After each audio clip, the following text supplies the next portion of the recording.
there you go. Here's my technique for today's video. Sit to talk, stand to play. Hey, it's a landmine. I stood in that yesterday. I don't actually know if that's on. Hey. Pick under my chest. So today, I'm going to teach you how to turn one chord into infinite chords. Into it. Oh, woo, woo. Okay, I'm gonna make the beat. I'm gonna make the beat now. You know what? I'm just gonna add another kick drum because why not? Just that's not the vibe, but if I slide on over here. Okay. Could be more in time, but I've got some things to do, so I'm gonna maybe push this along a little bit.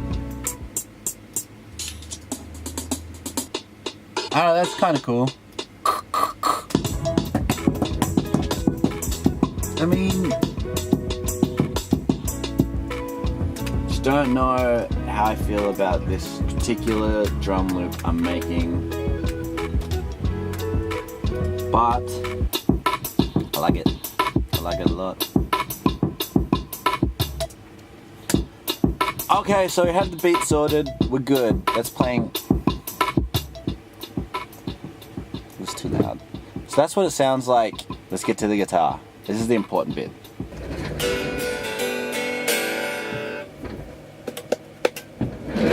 I'm going to teach you my secret to playing lots of chords when you're only supposed to play one. If you've got a handful of chords that you play, how to make those handful of chords 2 handfuls of chords. 2 handfuls of... Making more chords. Talk to me chords. First step is to make them 7th chords. And if that's not easy for you, then that's something you have to practice. You should just practice it. So if we've got, say, E major, we can turn that to E major 7.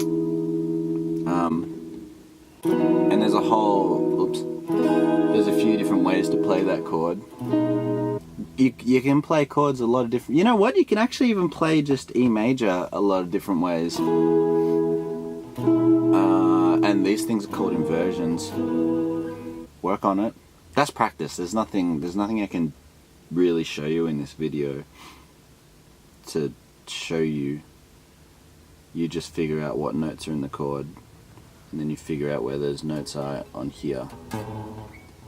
I don't know, what do you guys reckon? You reckon that's a good idea? Okay, next step would be I'll put it in the simplest terms. Some chords just have pretty much the same notes in it. If we're talking about E major, say G sharp minor, there's a 1 note difference in that chord. E, G sharp, B. And G sharp minor is G sharp, B, D sharp. If that's an E note, and I play an E major, and then I play a G minor, G sharp minor, don't forget the sharp. Life hack, music hack, that's how you play 7th chords. Just play a G sharp minor on top of an E. C sharp minor kinda has the same situation going on. If you play a C sharp minor on it, it makes it like an E6. Playing these other chords on top of the E make it sound like it's an E, but it's not. But it is. Okay, so to do this, like where you have a million chords to play all your fancy E stuff and all your fancy C sharp minor stuff and all your fancy G sharp minor stuff. Here's the E, here's the E major. Here's all my different E major flavors.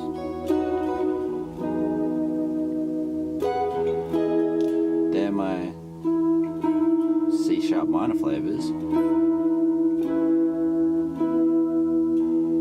G sharp minor flavors.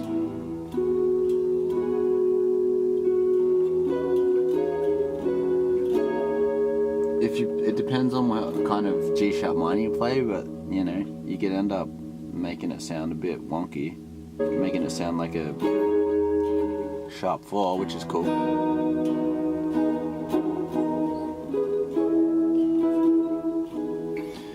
Hey, it's my cat. Sweet. Alright. Cat break is over. E major. Figure out lots of different ways to play E major, and all kind of chords. Major, minor, dominant, all the things. If these aren't things that you know, leave a comment and let me know if you need me to explain that in a way. In a certain way. You got 3 ways to play E major, 3 ways to play E major 7. That's 6 ways to play it. You got some chords. You can do your thing. But then, say you have 3 ways to play C minor and 3 ways to play C minor 7. I said C minor, I meant sharp the whole time. So C sharp minor 7 and E major 7 are the same chords, or they sound similar. They're not the same chords, they sound similar. Then you've got 9 flavors. 9 flavors. You can play pretty much any chord, but like, also not.